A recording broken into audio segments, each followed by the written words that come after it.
అయ్యో పాపం గోరింక లోనే ఉందిగా, అయినా కానీ చిలకమ్మ చూడేలేదుగా.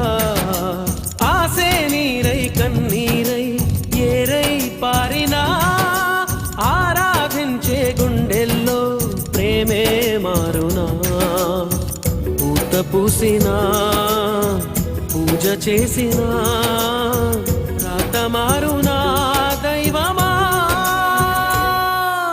అనగనగనగా ఒక ఊళ్ళో ఉందో గోరింక, తన వెనకే తిరిగే చిలకంటే ఎంతో ప్రేమంట.